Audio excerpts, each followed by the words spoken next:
Hello and welcome from Buenos Aires, Argentina to this episode of Crossing Borders with Nathan Lustig, where Nate has conversations with entrepreneurs doing business across borders and the people who support them, with a focus on those that have some connection to Latin America. My name is Josefina Dominguez and I am an editor for LatinList, a proud sponsor of the Crossing Borders podcast. Sign up for our weekly updates on latinlist.com to get a summary of the week's biggest headlines in Latin American tech news. Nate's guest today is Agustin Feuerhake, co-founder and CMO of Fintual, a robo-advisor that manages investments for young professionals in Latin America that want to invest well.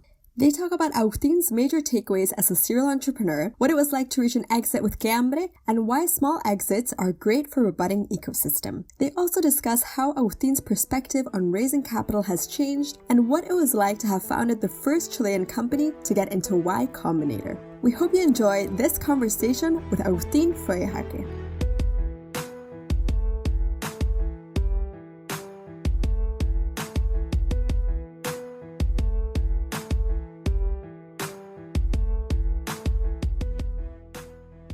Hey, Agustin, welcome to the podcast. Thanks for being willing to do it.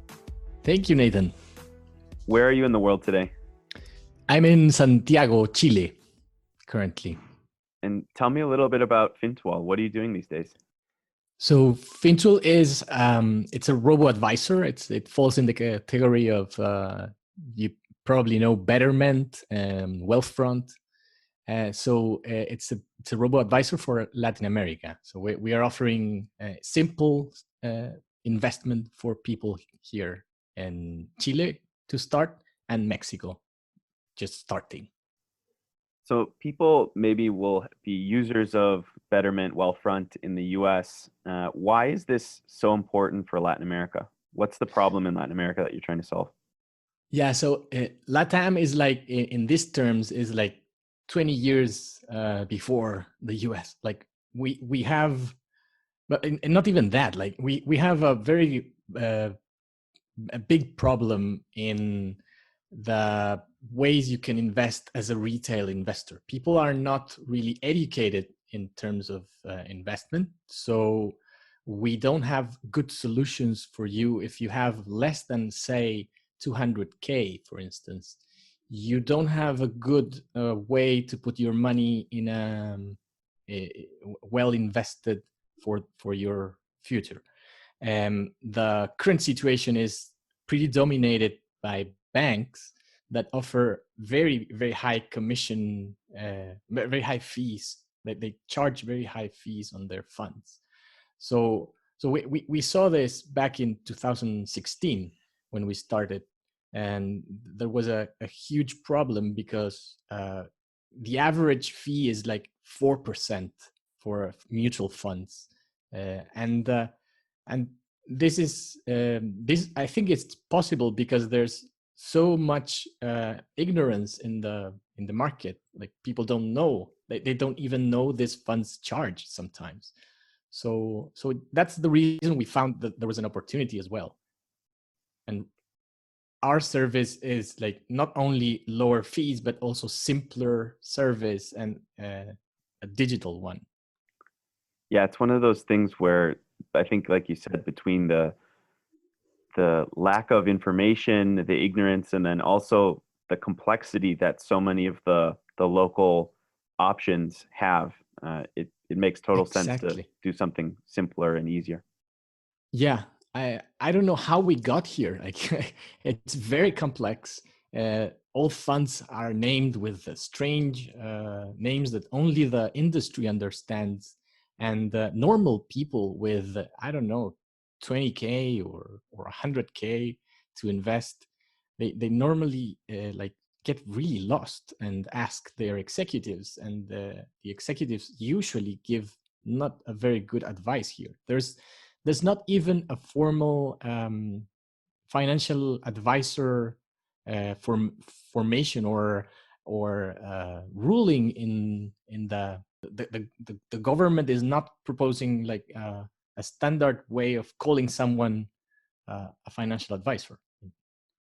So yeah, the industry doesn't. Yeah, the industry doesn't even really exist yet. It's more people putting money into their pension fund or trying to sort of muddle through it on their own. Exactly. Yeah.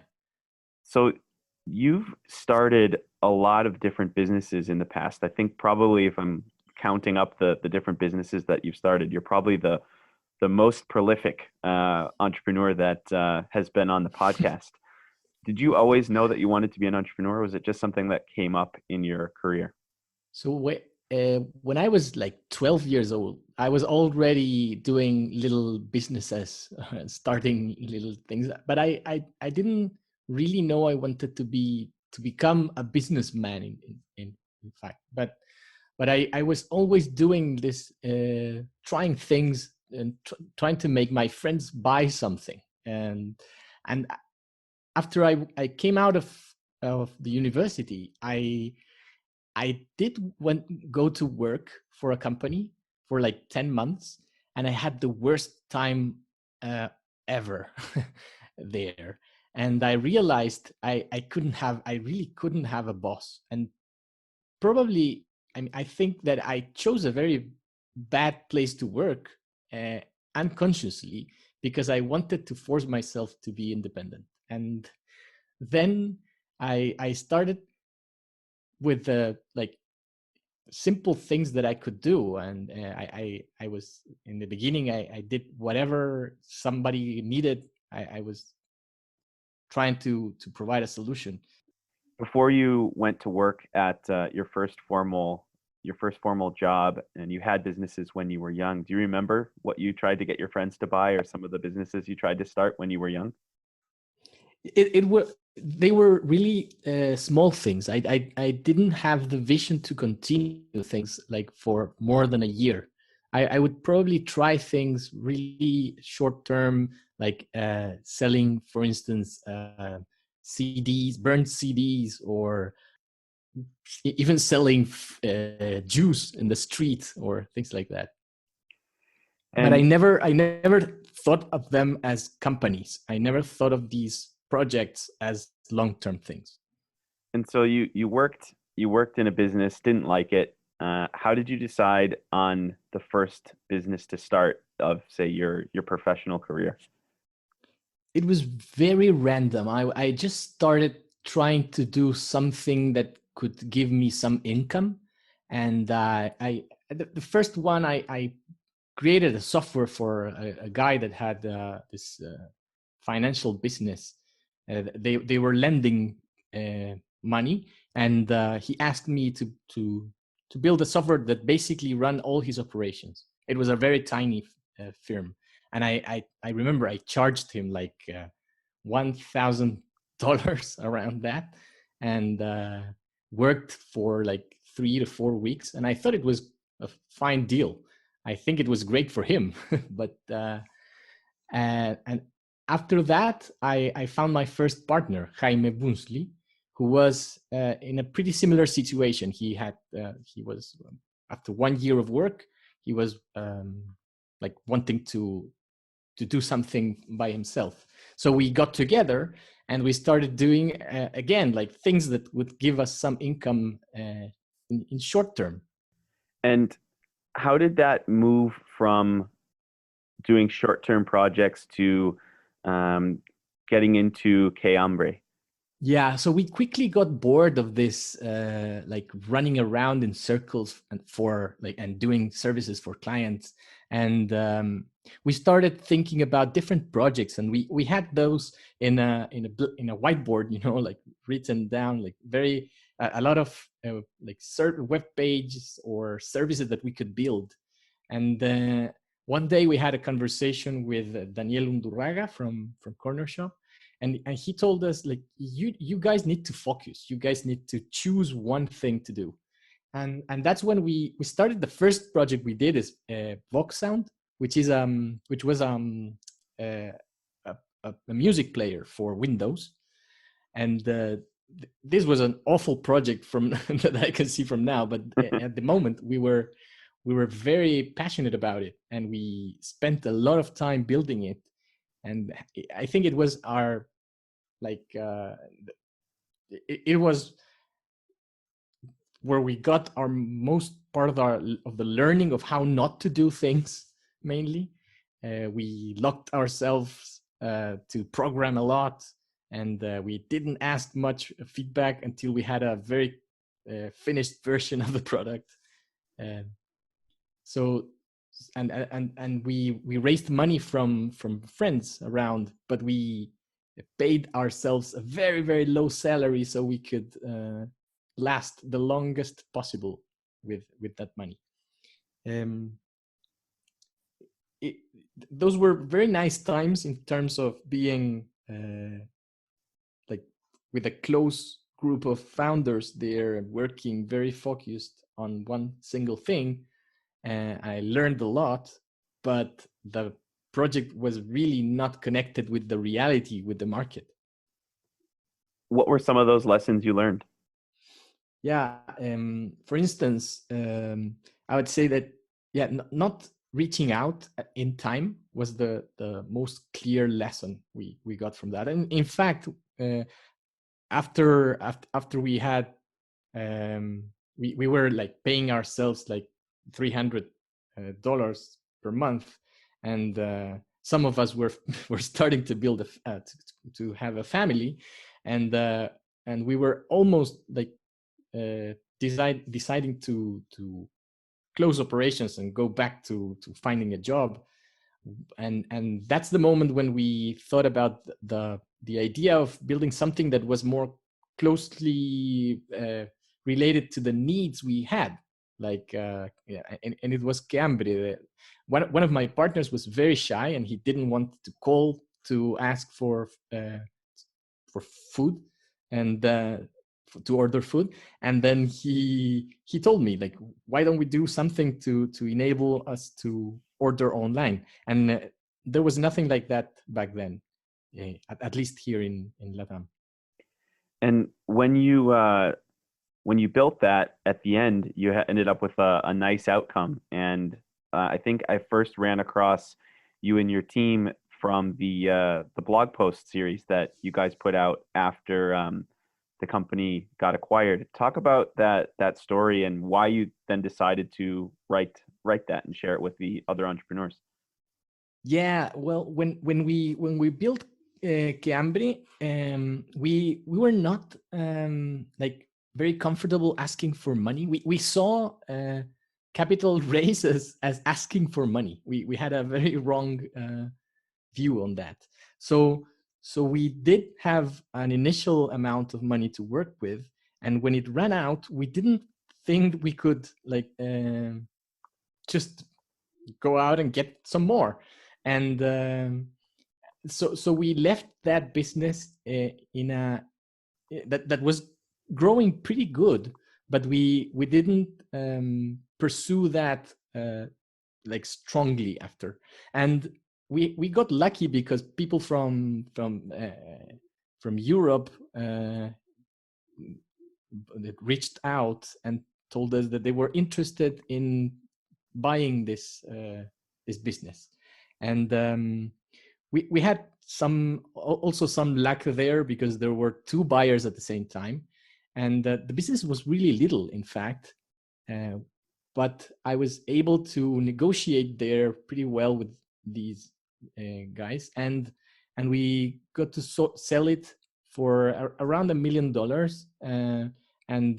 But the thing is that we were like almost the only investors here, so it was an interesting sum for us. It was not like a life-changing event or anything like that, but we were coming from a very poor situation here, so it really changed our stage there. And I decided to write this down because it was a very nice story to be told, a story of effort, and I decided to put a title that would confuse a bit in terms of when you read the title. The title is like how we sold a company that had 2 employees for almost $1 million, and that title tells you that it's like okay, this is how to make money. Okay, this is how easy way to get rich. I'm gonna read this, and then once you read it, you realize there's a lot of effort behind, and there's basically it's a story of perseverance, and I had to go door by door with restaurant by restaurant, convincing them to pay us a small commission for each lead we could give them, and I tried to be very, very honest on the on the story there, in order to get them to get any entrepreneur out there to see that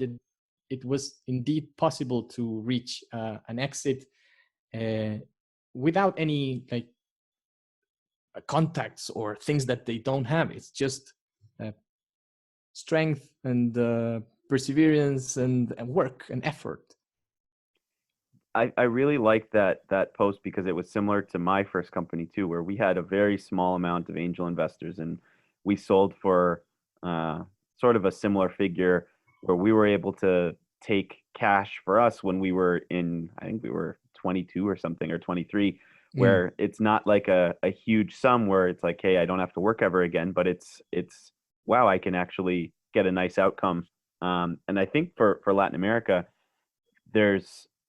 it would be amazing to see more businesses that end up doing that, where maybe they sell for $1 million to $5 million, but they end up providing really good outcomes for the founders, because they didn't take huge amounts of investor money.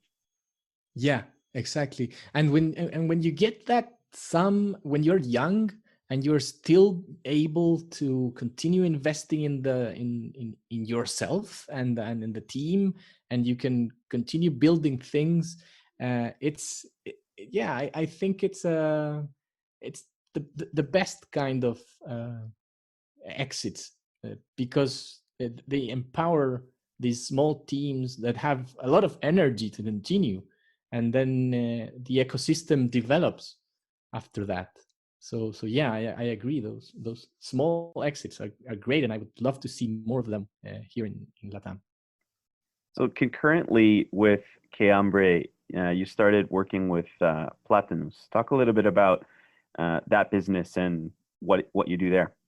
Yeah, well, as I told you, we were not prepared to ask for or raise more capital. So we started to get it was 4 of us, so we had to find another way of income, and there was quite a bit of pressure from the outside world for us to build things for them. We were good at building software, and there was a strong need out there. And our other friends that were working in companies, they were calling us and asking us to develop for them. So we decided, it just out of I would say just out of need, we decided to start developing software for people and for other companies. And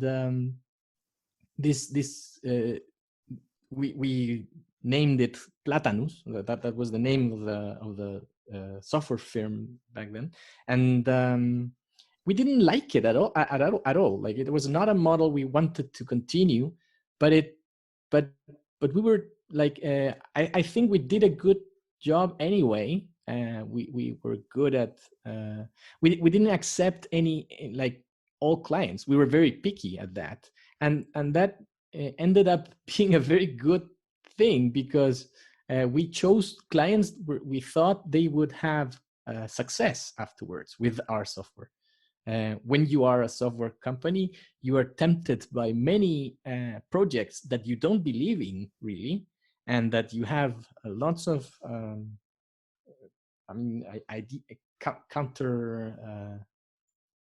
ideas that tell you that they probably won't work, and then if you only do things that you believe in, afterwards you have stories to tell, and success cases where and more clients come, and that's one part of the success of Platanus. And also the other part is exactly the story of QueHambre helped a lot to reach out to more people that wanted to create things, and I didn't have to go door by door like offering our services at all. Like we had the selling part absolutely solved by that post, in fact. And one of the other businesses, the next business that you did was Buda, which is a crypto exchange in Chile. And I'm looking at the Bitcoin price right now for more or less when you started, and it was in the 200s or 300s. How did you decide to start this business then, and why was it important? So I wished I had the money to buy Bitcoin back then, but we were when we were creating while we were working in Platanus, I discovered Bitcoin, and I was fascinated by the whole idea behind it, and we used to discuss this in our office during lunch, but we didn't do anything with it until we met Guillermo, who wanted to hire Platanus to make this cryptocurrency exchange, and we laughed at the idea of making a cryptocurrency exchange by hiring a software company, which is surely the worst idea ever. You need to have an internal team to build an exchange. So what we back then we were also one of the lessons we had learned with QueHambre as well was that we needed to have we needed the commercial part, like the business side of things, to be in a person that was dedicated to business. We are all techies. The four co-founders of Platanus and QueHambre are all techies, and I was personally forced to become more of a business person during QueHambre years. And then one of the lessons was that, and Guillermo was the perfect business guy there. And we decided to start this cryptocurrency exchange, splitting our stock, like 50% was his share, and 50% was Platanus. And we would see the technical part, but involving personally, like one of the four would go work in Buda. And I was working there in the beginning of Buda, and now after Buda, we did the same deal with Fintual guys, and then I'm in Fintual. How did you think up that strategy of basically moving one person into each business as you found ones that you liked and wanted to partner with? So as we were four techies that got along very well, we didn't want to split, and we also realized that the development culture we had was very strong and was built by adding the different aspects of each one of us. So it was the technology part of these businesses is not simple, and we found ourselves many times having these conversations among the four of us, and everyone giving a different view on the different problems. So we thought, this is the best of the worlds. Like, we can continue together, and each one of us can work in a different business, but we can still share what we are, the decisions we're making, how we are building stuff, and we can share a common view of the technology part behind these businesses. And I think it was kind of organic. Like, we started with Buda, and then I was in some moments I was working half-time there, or full-time for another while, and then it's been changing, and it's something that we thought about and just did. When you see a company like a Fintual or a Buda coming to say, hey, I want help on the tech side, and you guys, there's only four of you that can decide to jump in. What do you look for in a company that makes you decide that you want to take the project and then jump in full time personally? So what we've looked at is that we have if we have a particular advantage in what's needed. We when we started the cryptocurrency exchange, we were already the people in Chile that had most knowledge of the cryptocurrency space. And after we started building Buddha, we realized that most of the knowledge we had created there was related to not really cryptocurrency itself, but a more general fintech experience and the transactions, operations, KYC, AML, all the concepts that are behind building mostly any fintech. So when we met the Fintual guys, it made a lot of sense for us. We thought we were the right team to build that as well. And then I would say that's the reason. And going into Fintual again, since we're almost up to present day now, Fintual was, I believe, the first Chilean company to go to YCombinator. Talk a little bit about the process of deciding to apply and your experience there. So I met YCombinator back in 2008. And when we started Voxsound, I was already reading Paul Graham's essays, and I loved them. And back then, applying to YC from Latin American country was a no-go. I mean, they wouldn't select you at all. They were not selecting international companies at all. So when we started working with the Fintual guys, it was very hard to get the first angel investors here in Chile. We spoke with around many funds, and we had 55 meetings with people from the industry, people that could have some money to invest, etc. And there was absolutely no interest here. Pedro decided to apply to YC, and I was almost laughing at the idea. I mean, I didn't think that could work at all. And then they called us and they invited us to give the first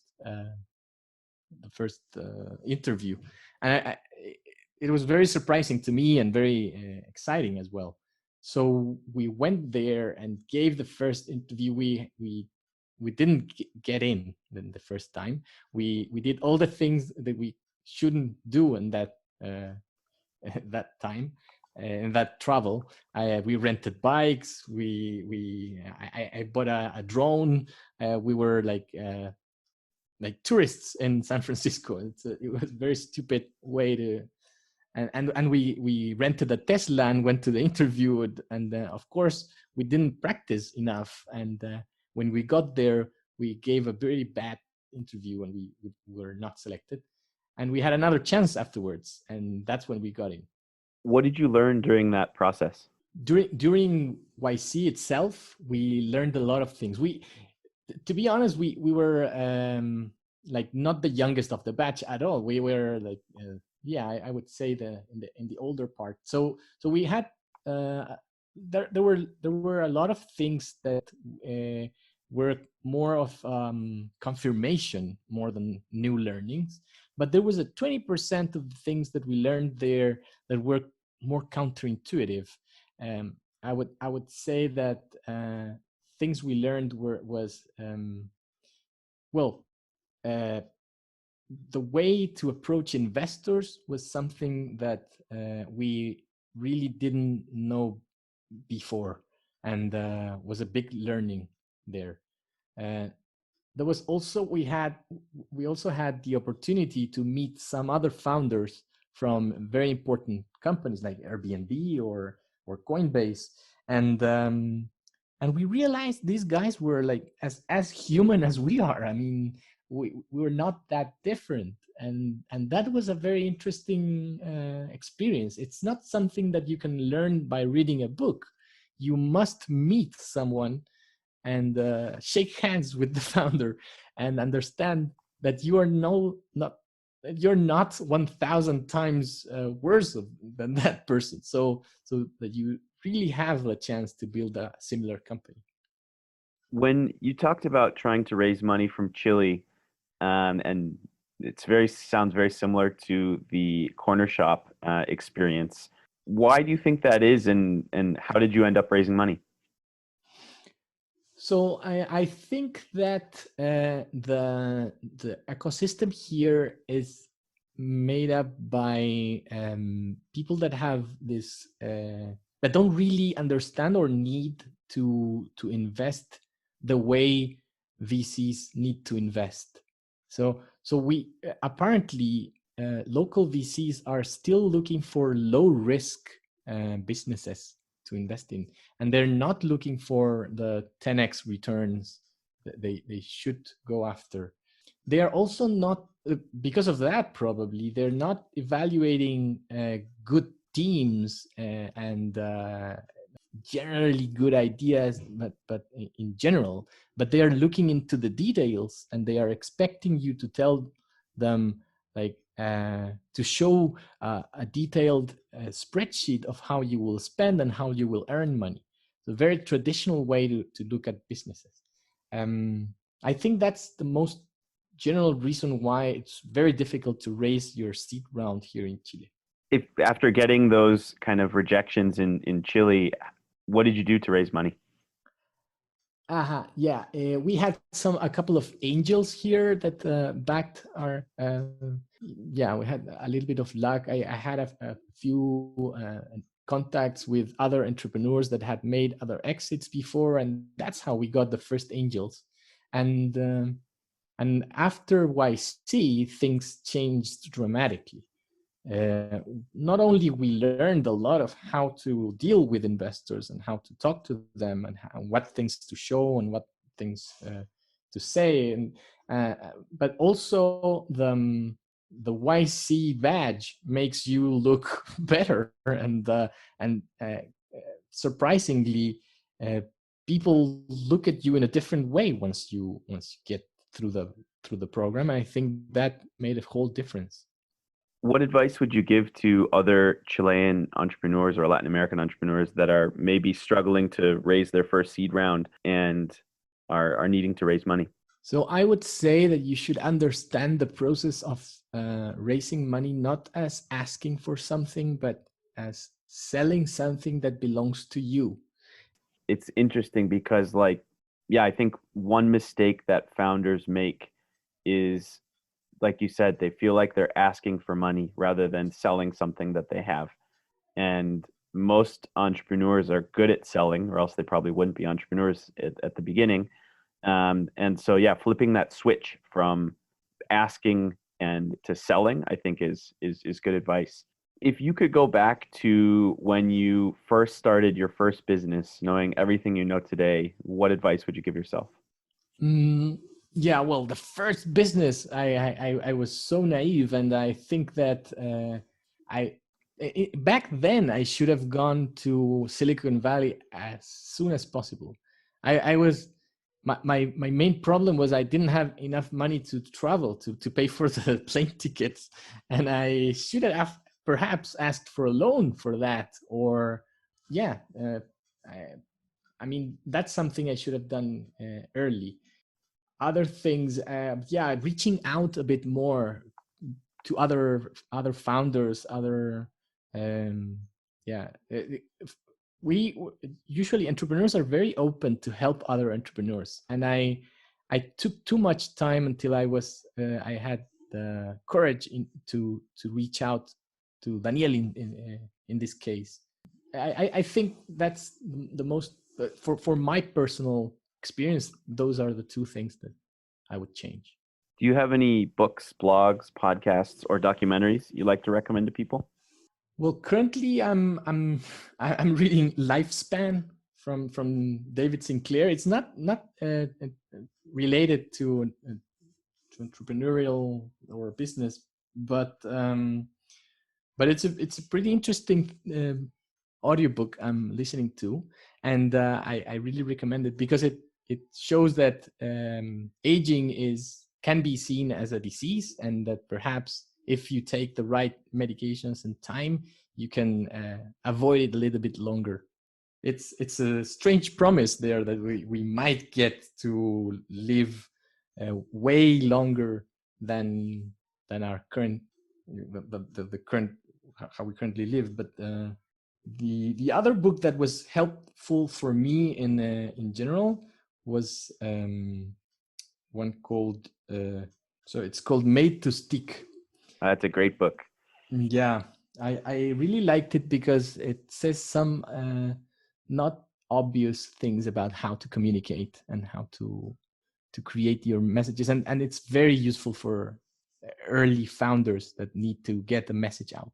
That's one of the books I most recommend to founders. I think I read that when I was maybe 20 or 21 with my first business, and the lessons have like really stuck with me. I think it's a really good recommendation.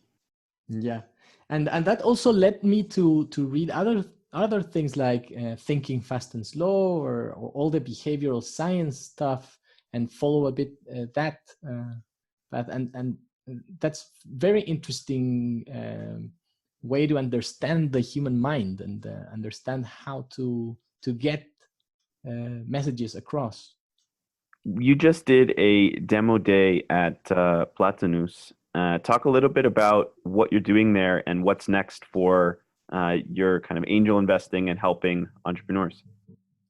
Yeah, so we recently started this program that is strongly strongly inspired by YCombinator. And what we're doing there is we are selecting a few teams that have at least a technical founder in them, and we have a pretty good. We are a bit known in the tech community here, so we get quite a few applications from people that don't have much contacts perhaps with the startup world, but they do have good ideas and good execution abilities, and we are helping them to connect a bit more and to reach the angel investment ecosystem. The idea there is we give 65K for 7% of early stage company that we think that has the potential to be at least for a solution for at least the whole LATAM. We've just done a single batch now, so these are 4 companies that we supported, and we're gonna do another batch early next year. And what's next for Fintual?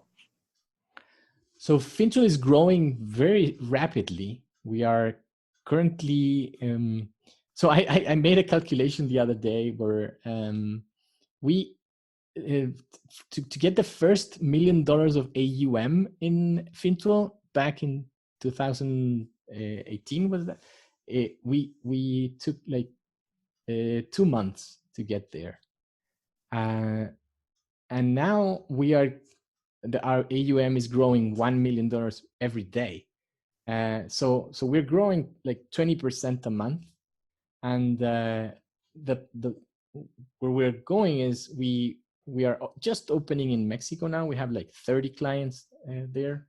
We are just closing a Series A, and I think that we will focus on Mexico for a while and then probably expand to other countries. We really think that this is a solution that is very needed in LATAM, so we don't need to expand the services that we provide. It's probably just an internationalization strategy that we will follow. Well, it's going to be fun to watch you continue to execute and support and even create parts of the Latin America ecosystem. And best of luck going forward. And we'll definitely have to do a round 2 sometime next year to trace where Fintual is going and some of the companies that you've backed at Platanus.